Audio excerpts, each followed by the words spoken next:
right. Hey, hey. Hi, guys. Welcome back. All right. So let's jump on into this. Oh, dang. I just thought of a deck I wanted, and I know it's not here. It's far, far away. Okay. We're going to have to rock without it. But I will say this what the deck that I suddenly wanted was my deck that's all about crows. It's an oracle deck. I have been seeing and hearing a ton of crows lately myself, which delights Aries on our walkies, by the way. He's, he pretty much is in a state of bliss anytime birds are squawking at him. So, all I can say is, although I can't get to that, the crows are the messengers, right, in Norse mythology. But I'm a little too far away. So we'll just see. Maybe that's something. Maybe somebody's not getting the message, or maybe it's not computing, or maybe the message that they're getting is still too far away. I will say I actually already did one of these collective messages and it got too long. So it got stuck in that everlasting loop of processing. Just FYI, I will release it as soon as I can, but it might not be till tomorrow. So let's see what else we've got. We've got the death card, and that did come out sideways. Scorpio energy. We got the ghost of somebody here. I don't know that I think that this is somebody gone, or if this is like a message from the other side of the rainbow bridge. It could be, though. It could be that an ancestor is trying really hard to send a message, especially if we connect it to the fact that the deck I want is way over there. Hi, guys. Great to see everybody. Also, just so you guys know, I will be going live twice tonight on Instagram and doing 2 birth dates since we missed yesterday. I'm sorry, yesterday was such a mess. But just if you guys didn't already know that, my Instagram, there's a link to that down in the description box. And what I do is 4 times a week. I should say 4 times instead of 4 days a week, since sometimes I got to do 2 on one day, but 4 times a week, I take a suggestion from you guys out of the comments on Instagram of what day you'd like me to do a birthdays / numerology tarot storyline for. So obviously we'll do this until we get all 365 days done, but I do 4 a week. So this storyline seems to have something to do with whomever this person either wants to work with, or they want something to transform, or there is already an ending, but it's like with the 3 of Pentacles, there's a chance for a new beginning, or there's a chance to get the work started again. We have like this half-built cathedral. And, if we think about some of our most famous cathedrals, the huge, monoliths that were, started in like the 1400s and they weren't completed until the 1600s. You've got a span of sometimes a couple hundred years. So think of how many different hands would have contributed, how many different artisans across multiple generations would have been a part of that construction. So I love the big architecture, that we see around the world, when you know that it took several hundred years to complete, because it's like, dang, this was like the ultimate, time capsule project for people, human beings to collaborate and continue, what was begun. It's pretty awesome, especially when it still comes together in a cohesive design. So I'm feeling like it's time to get back to only a half-finished monolith, or a half-finished cathedral or something. Now, I might interpret this as saying perhaps we have a character who is supposed to carry on work that they've inherited. So let's say this is a character with a particular spiritual gift that they've inherited, and an ancestor is like, it's time for you to wake up and, continue on what I began. You carry the same gifts that I had. I'm trying to remind you, this is your work too. You're a part of this. This is now is your generation's time to continue on whatever this is. We got the 8 of Cups and we got the 9 of Pentacles sideways. If anything, we may have a character who's seeking their place in this world and feels like they haven't found it. They might still be, feeling a bit like a lost ship at sea right now. And the ancestors are trying real damn hard to say, are you kidding me? You're not lost at sea. You have a gift. You have an inherited talent. You have something very special. Why aren't you embracing it? It feels like the ancestors are trying to tell this person, pay attention. you don't need to go seek a life purpose, darling. Everybody already has a life purpose, which is simply to live first and foremost. But then we also have talents that we can really, explore, and we can kind of like, let's say we can decorate this world with our talents. But it seems like our character is feeling like they have to go find themselves. And it's like the message from the ancestors is like, darling, to find yourself, come on home, come on inside, and you're going to recognize you already have a gift, a talent, and you may have an inherited gift or talent that it's time to like really invest in and show that whatever that gift is that you have. Knight of Wands. It's funny because it almost feels like this character that we're describing, they may explore right now. Our knights are explorers. They haven't figured out where they belong. They're still tasting everything at the buffet. This Knight of Wands in particular can get a bad rap for being somebody who's zipping around, not very consistent, can break some hearts along the way, is drawn to exciting and shiny things, but doesn't really have staying power because they still don't know what it is that it's like, I'll know it when I see it, but I haven't found it yet. So I'm going to say that we have maybe a free-spirited, but also slightly lost character who's wondering, is that Billie Eilish? What was I made for? That maybe applies here, even though it feels more exciting than melancholy to me. So I would just say we have an adventurer who, the one negative here is that they see themselves as a nine of coins sideways. It's like, I think I'll figure out something that I'm supposed to do. I mean, I must have some valuable thing I could contribute on this planet. I just don't really know what it is yet. I haven't found what wants me, or I haven't found what I want yet. Can we go back to the Death card for a second and just ask about that? Because that's where we've got a message that is trying to come on in, I think. Page of Wands sideways, Knight of Wands upright, the Moon upright. Okay, so the big message here, and I'll stick with the idea that it's coming from an ancestor, a ghostly, loving, benevolent energy on the other side of the rainbow bridge or the other side of the veil is trying to say, look, you got every right to go and explore whatever you want, but just know exploring things that aren't right for you, that are just going to be fun, but not really right for you. All you're going to do, you're not going to get closer to finding what your talent or gift is, because in fact, you have to embrace what your talent or gift is. Rushing around trying to figure it out by exploring things that you already know aren't right for you, but might be a little bit of fun. You might just run yourself ragged, though, at the same time. This almost feels like a character who keeps trying to find like other career paths that they're dissatisfied in. They're not content. This is somebody who's restless. We're describing a restless soul, and the ancestors are very clearly saying that's because you're not embracing who you are.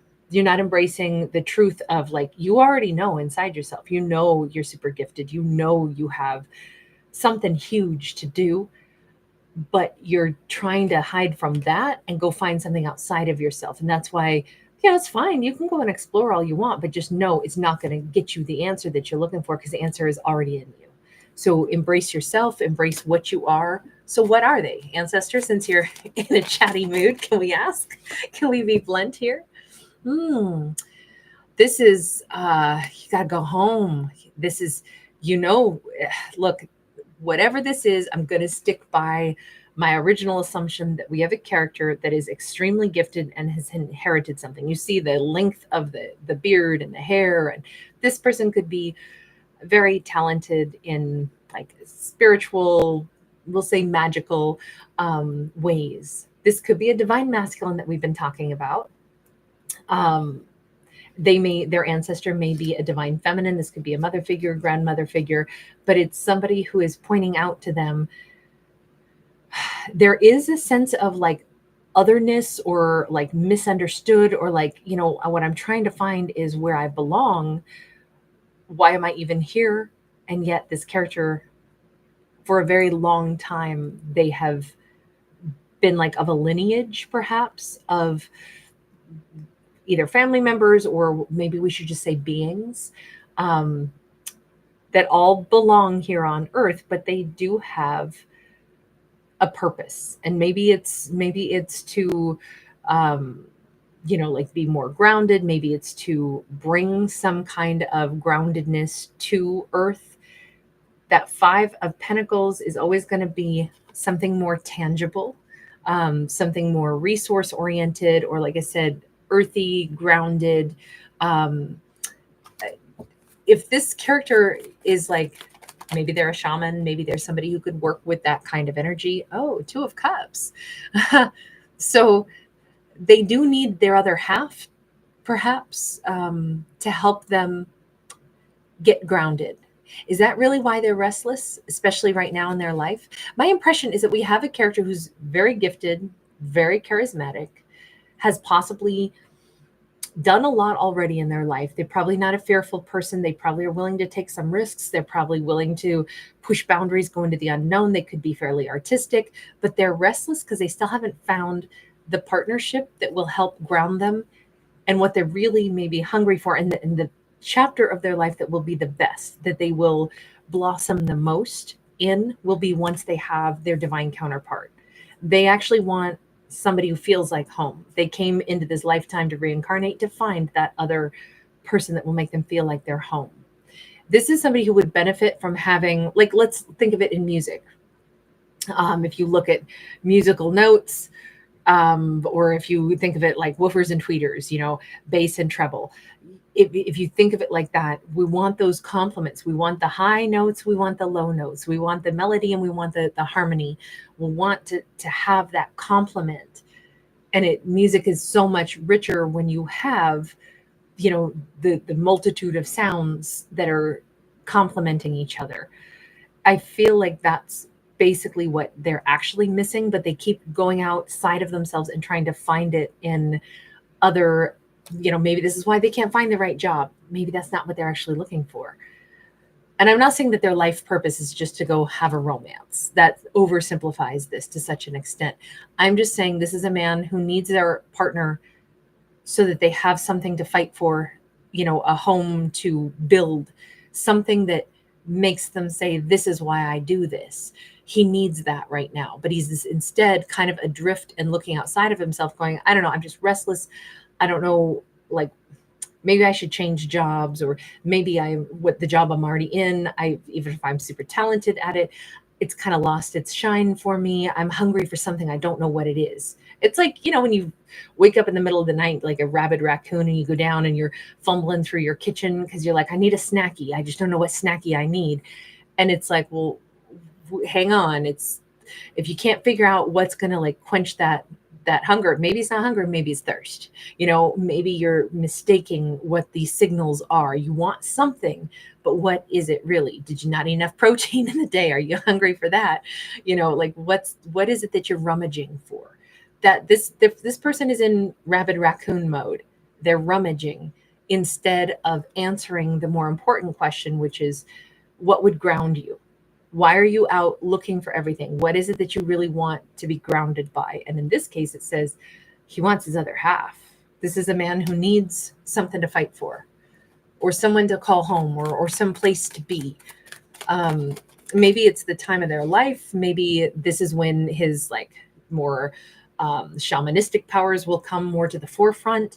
Maybe this is where pairing with someone that would match them very well would actually not only make them feel like they're home, but it would also allow them to go a little bit deeper into whatever gifts and talents that they have. And then it would be so much more satisfying. Like this could be about their work or about their art or about something in their life or some talent or gift, or maybe it's their empathic energy. All of that will kind of like have a direction once they connect to a partner. And that's what they're ready for, is a long-term partner. With the Knight of Pentacles, it took them a long time just to get here. So this person could already be, if we go back to that card where they've got a lot of long hair, he already, and I don't read for genders, but we're going to keep saying him because that's what we've got. But he could have already taken a significant amount of time in his life. He could be very youthful spirit, but he could be in his 50s, his 60s. This is somebody who probably still looks really, really young. He probably always will, but he's at a point where it's weird because he's like young energy, old soul, still feeling like there's so much that he needs to accomplish. Nothing is scratching the itch, but it's because he wants to, like, I'm picturing, I just had to step up my house plants. Actually, I have 3 more I have to step up, but my fig tree in particular is like, I don't know, like 7 feet tall now. Thank God I have vaulted ceilings. Heaven forbid if I ever move again. But I had to step him up, which is a monster because now he's like big, big, big. But he was so unhappy, and I could just see every day he was talking to me and telling me I have to have a bigger diaper. You have to put me in a bigger diaper. So finally, I stepped him up into a bigger pot or diaper, as I call them, and he instantly grew more. It's a him, by the way, and you can see he was unhappy until now that he has space to grow again. He needed to put down bigger roots. He needed to get himself more centered. And he couldn't do it in the little pot that he'd outgrown. And that's what's coming to mind, that visual. So I would argue that that's the best way. I don't know if it's the best way, but it's the only vocabulary I've got. It's the way I'll describe this masculine. We have a high priestess. Okay, what's interesting is the other collective message that I've already recorded that I will release as soon as it's done processing was about a high priestess and an emperor. And it was a quite intriguing story because it was more her perception. And it was time for union, but you'll see when you watch that one, or if you choose to be interested in that one. But it was a great story. She came out of a different deck in that storyline, but I just find it interesting that we have the high priestess showing up again here. So if he's been outgrowing the life he's been having and he needs to put down deeper roots, spiritual roots, like I said, maybe start to explore some other talents that he has, or shamanism or something like that, some other gift that he has, he needs his other half in order to like do that. That'll help him be grounded. Now, when I say need, it's just in this storyline, he would benefit from that. I don't want to say that a character cannot find their fullest potential as a completely solo individual. It's just, that's not what this story is. This story clearly says he needs his other half to do that. And we've got the high priestess coming in, which is the divine counterpart. This is divine feminine energy. This is that deep intuition. That is I'm glad we've been talking about him, like maybe some of his intuition or his shamanism or something along those lines would be more pronounced or harnessed or something, because I could see why her energy would bring that to the surface in him, because she would be bringing in that same frequency. It's like, how you have to like ground certain electrical things like hot tubs and stuff so that you don't have electrocution going on. It feels like that. Like we need to ground the energy flowing through him, and she is like his grounding rod or something. I don't know, does he know this, or is it that a feminine out there senses it? We got the 7 of Swords, we got the 5 of Wands. If he knows it, he's lying through his teeth about it. Remember, the ancestors are trying to send the message like, hey, it's time. You know what you really want to do? You want to find that person to blend with, that 3 of Pentacles. But you're scattering your energy all over the place instead of focusing your energy so that you can put the roots down where you want to. You're ready for a partnership, but you're looking all over but for a serious partnership. He's lying to himself that there's the crow, right? Pretending he doesn't hear it or see it when he does. He knows this. Okay, but how is he supposed to find this magical person, ancestors? How is he supposed to find this magical person?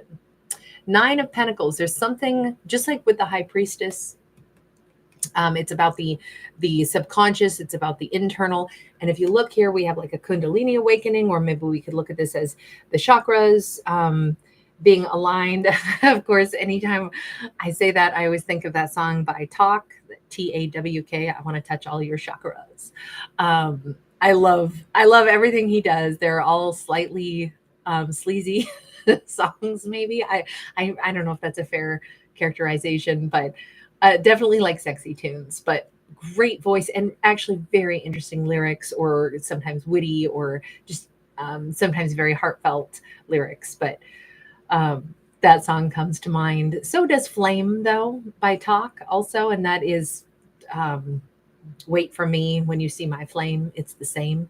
And I kind of feel like this is maybe a great, maybe all of his songs are great for this storyline, because we are talking about stuff that's really hard to quantify, and yet that energetic flow and that attraction, this definitely does play a role in somebody who just needs to attune themselves to what they already know. You notice that this person is saying as above, so below.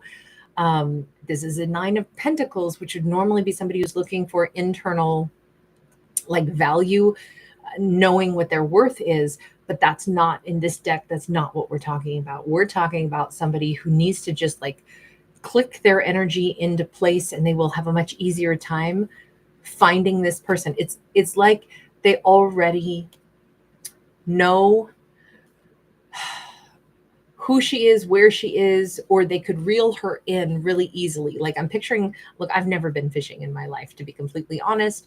I'm a mountain person, not a water person so much. So I never went fishing, but I'm picturing somebody who already has a fish like on their hook, but they have not reeled it in.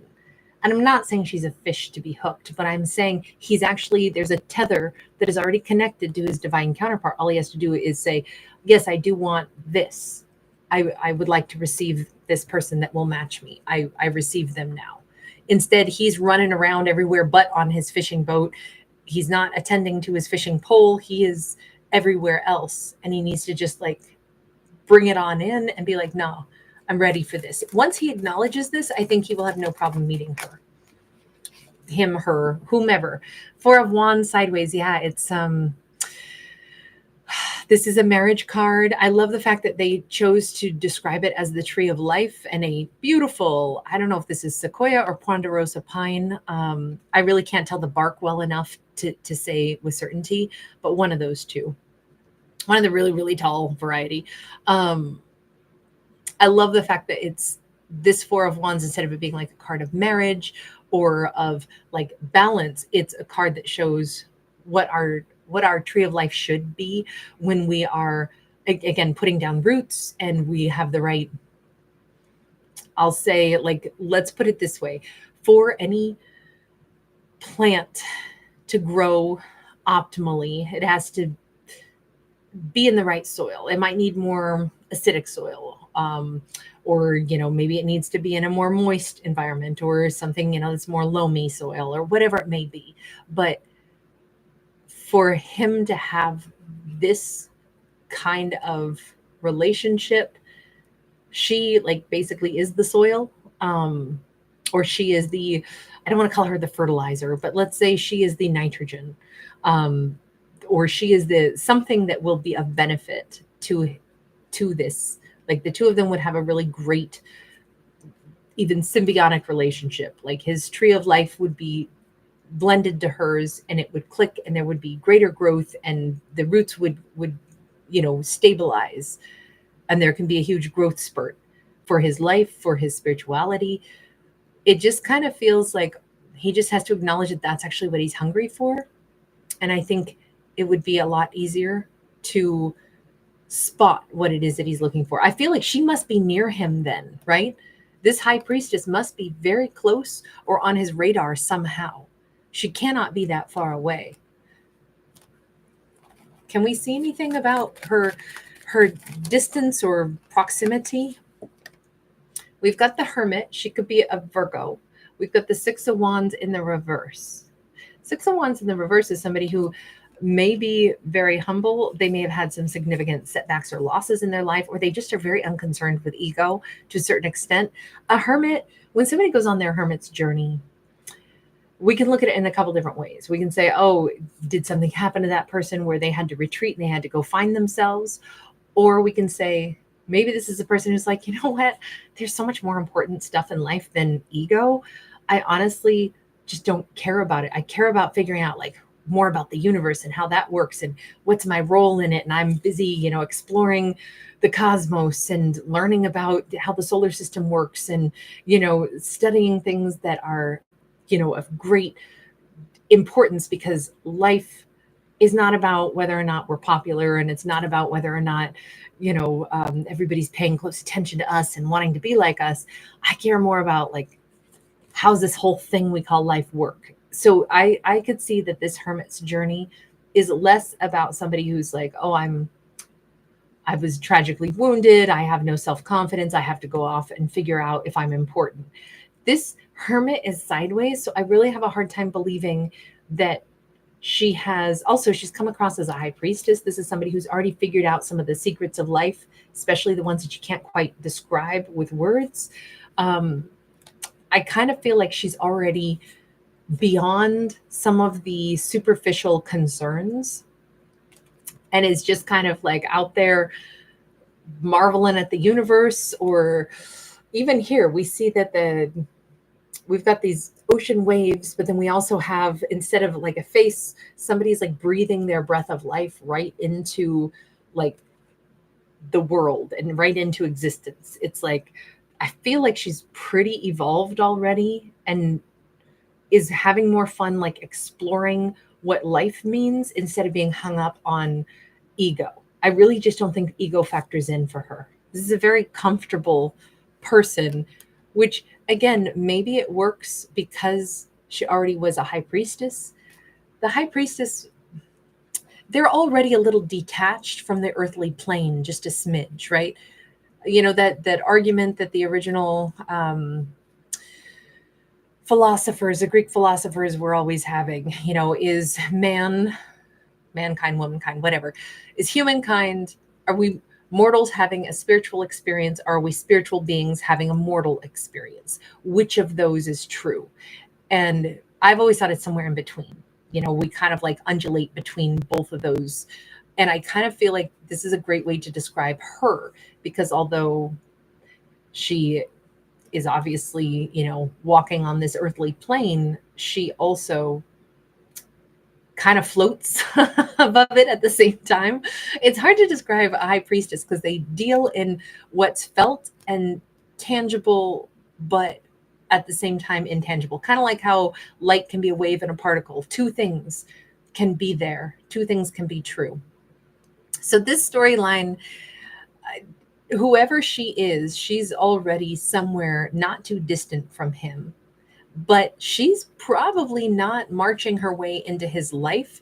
She may be aware of him, but she's not trying to get his attention. Definitely not with a sense of like, look, she's not going to be posting sexy pictures and hoping that he sees them so that, he'll get interested. She's not going to like play coy games. She basically has more to do in life than try to attract somebody with, sexy pics. She's probably like more intrigued by, living life. Doesn't mean she doesn't know that he's out there, but if he's not ready to pay her any attention, she's just like, that's all right. I've got all these other things to attend to. We've got the Five of Swords in the reverse. There really is no blockage though, and she's not being advised like to keep away or anything like that. She's not staying out of reach of him per se. Her guides, her ancestors are not. If this had been upright, I would have been like, whoa, her ancestors are saying he's not ready to meet you. No, it's a perfect time for these two to connect. It's just, as we saw at the beginning, this is actually on him to decide, what am I actually hungry for? Oh, I want to be grounded. I want to meet my divine counterpart. If he chooses that, I'm guessing that it will not be very difficult for these two to come into some kind of a union. 10 of Swords, big completion, big ending. And I would say it's the ending of like running around seeking.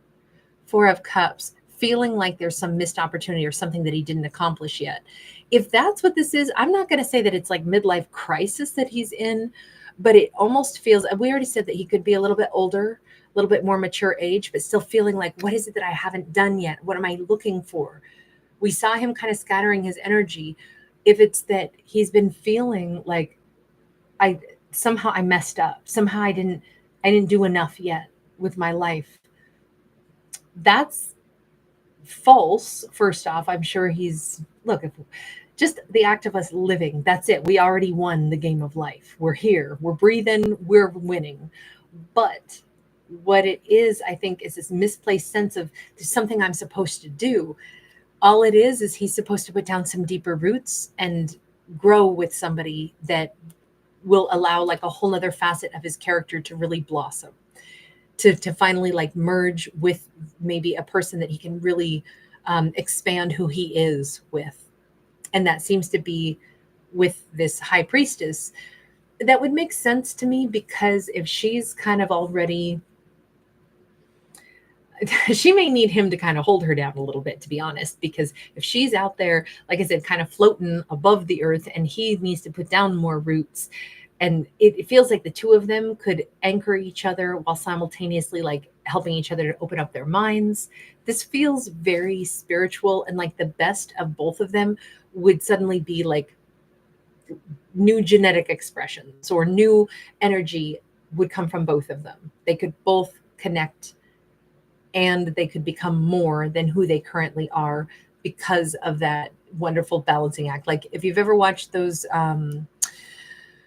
those great gymnasts, I don't know if it's acro yoga exactly, but like the ones where they move like very slowly, but one will lean back and they hold on to the other person's hands, and they're standing with their feet on the first person's kneecaps, and they like can do back bends, and it's like a teeter-totter of humanity here. And it's all based off of their body weight and slow, controlled, like core strength motions. I'm picturing that that's what these two could be together. They would It's like one person on their own can do amazing feats. You can do your handstand, but you don't have the counterbalance unless you have another person. That's, I guess, the best way I could describe this. So I would say he's at that precipice where he's about ready to know that this is what he's looking for, because he's certainly been restless, and I think it's coming clearer and clearer what he's restless for, what he's hungry for. He's got to get out of rabid raccoon phase and quit rummaging through the fridge and actually recognize what he's actually seeking. All right, I'm going to leave this one here. That was really long. You guys, so great to see everybody. Hi, Patricia. Hey, sweetheart. Thank you for the hearts. Jessica Sweezy, wonderful to catch you in a live tonight. RS, thank you, honey. Thank you so much. I love art. I've been lucky. I've found some really great artists out there that make beautiful, beautiful artwork on some cards. 01 Frequency. Hi. Hey, Kimmy. Wajuna Wild. Sun Soul. AC. I'm so glad. This was a fun one, AC. It was a little long-winded, but but I liked it too. Vitalia Mortalis. Love your name so much. I know I say that every time I see you. Broken Beef for Bliss. Hey, hey. April Flowers, Chrissy, Abu. Hi, sweetheart. Awesome. Thanks again, Nabila. Samira, nice to see you. I love that, RS. Oh my gosh. Samira, you're actually making me think of James Brown, Night Train, Atlanta, Georgia. Raleigh, North Carolina. I love James Brown. I know Alabama, Arkansas is not in it, but you just made me think of that. Catherine Hart. Hey, hey. Hi, Platinum. Uh-oh, Samira, you said the video was skipping for you. Did anybody else have that happen? Thank you so much, Samira, for letting me know. It's looked really smooth on my end. You guys, thank you so much for giving it a thumbs up, and thank you so much for giving me the feedback if you guys are experiencing problems on your end. So yesterday, my internet was down all day. Today, I had another technician come out, but the weather took me out yesterday. But then even when it came back on, it was very choppy and intermittent. So it was just a huge struggle yesterday. So it seems like everything is good on my end at this point, but I don't know for sure if you guys are experiencing stuff because of where you're at, or if it still has something to do with me. So thank you guys always for letting me know so I can sleuth out if it's something on my end. Miss Still the Peaceful Observer, Karen Bishop, Sierra Clark, Escar. Wonderful to catch you again, Escar. The Envoy 345. Oh, thank you, honey. Thank you so much. Queen Libra 76, Empress DC. Thanks again, you guys. Okay, AC, you said it was smooth for you. Okay, wonderful. RS, thank you. I'm honored. Purple Pie, hey, hey. All right, you guys. Everybody take care, and I will see you. I've got to get to some zodiacs finally. Let's get ourselves caught up, shall we? Anyway, lots of love, you guys. Thanks again. And I will see you late tonight also for 2 birthday tarot numerology stories as well. We're doing a date in, I think, October. I can't remember right now. I wrote it down. And I think January 6th. Those were the 2. I just select out of your guys' comments over there on Instagram. If you don't know what I'm talking about, you can check out my Instagram. There's a free link in the description box that'll take you over there. But 4 times a week, I am randomly taking one of your guys' comments and doing a storytelling for a birth date, just the month and day. I don't need the year because it's just broad for any character on that date. But yeah, they're pretty fun. I'm enjoying them. All right, you guys, take care. Bye for now.